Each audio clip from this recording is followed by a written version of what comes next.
Que se passe-t-il dans notre assiette? Famine dans certaines parties du monde, obésité, malbouffe et gaspillage alimentaire dans d'autres. Et qu'en sera-t-il demain, en 2050, lorsque nous serons 9 milliards sur la Terre?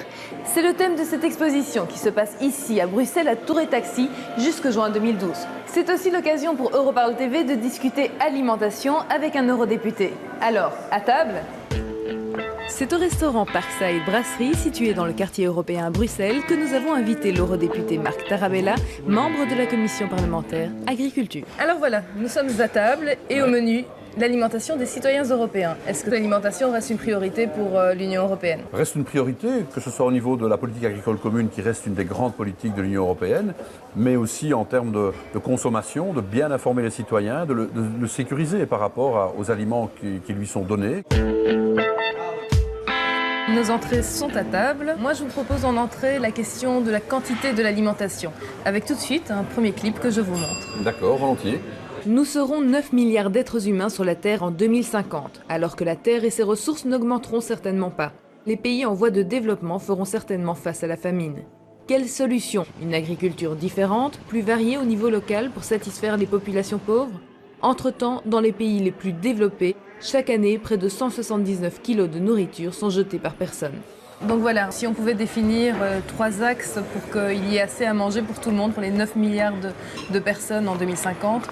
Diminuer le gaspillage là où on croule sous les denrées alimentaires. C'est anormal. 2, privilégier l'agriculture comme politique partout dans le monde et pas le commerce international. Le commerce international ne doit plus être une priorité, surtout pour les denrées alimentaires. Une agriculture plus locale alors? Agriculture plus locale. Et évidemment, en termes de consommation, un axe, c'est de faire en sorte que les citoyens prennent conscience qu'ils font consommer plus localement.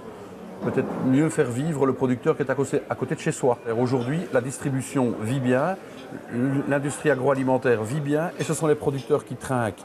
Il faut aider les producteurs à pouvoir vivre de leur métier. Merci, bon appétit. Bon appétit.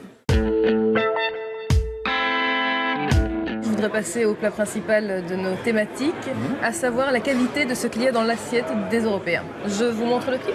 Volontiers. Près d'un Britannique sur 4 est obèse. Une personne sur 5 l'est en Irlande, à Malte et au Luxembourg. La qualité de notre alimentation est-elle en cause? Sait-on exactement ce qui se trouve dans nos assiettes? Comment peut-on le savoir? L'étiquetage alimentaire vient de faire l'objet d'une nouvelle réglementation européenne. Pourra-t-on un jour avoir dans son assiette de la nourriture issue du clonage? Qu'en est-il de notre résistance aux antibiotiques? Quand on parle de la qualité de ce qu'il y a dans notre assiette, on pense surtout sécurité alimentaire et hygiène? Oui, et je pense qu'en Europe, on peut s'enorgueillir d'avoir un système, notamment de traçabilité, notamment pour la viande, mais pas uniquement. Et je pense qu'on a une sécurité dans notre assiette qui est relativement importante, et un étiquetage des denrées alimentaires qui est relativement précis et qui permet d'avoir une bonne information. Alors il ne faut pas trop d'informations, sinon celle-ci est tuée, évidemment. Et il faut une information, par exemple, par rapport à l'énergie. C'est combien de calories, tel plat, tel aliment préemballé, mais aussi des données sur les graisses, les sucres. Et tout ça, justement, fait l'objet d'une nouvelle réglementation. Oui, qui est en progrès, hein, notamment l'étiquetage, en tout cas, ce sera plus lisible, les caractères seront plus lisibles. Les calories seront évidemment mises en exergue. Au niveau de la qualité, on peut aussi parler du respect de l'environnement et du bien-être animal? Bien sûr, c'est une valeur que l'Union européenne intègre de plus en plus par rapport à des législations qui se succèdent et qui veillent au bien-être animal, sans doute que beaucoup plus que d'autres parties du monde, mais aussi à la méthode de production qui doit être plus respectueuse de l'environnement, des animaux. Le clonage Le clonage, on n'est pas réceptif. Pourquoi faire souffrir les animaux alors qu'on peut produire tout à fait autrement et en suffisance? De même que les antibiotiques, il faut lutter contre les antibiotiques. Aujourd'hui, la moitié des antibiotiques produits en Europe servent à l'alimentation du bétail. Ça n'a pas de sens.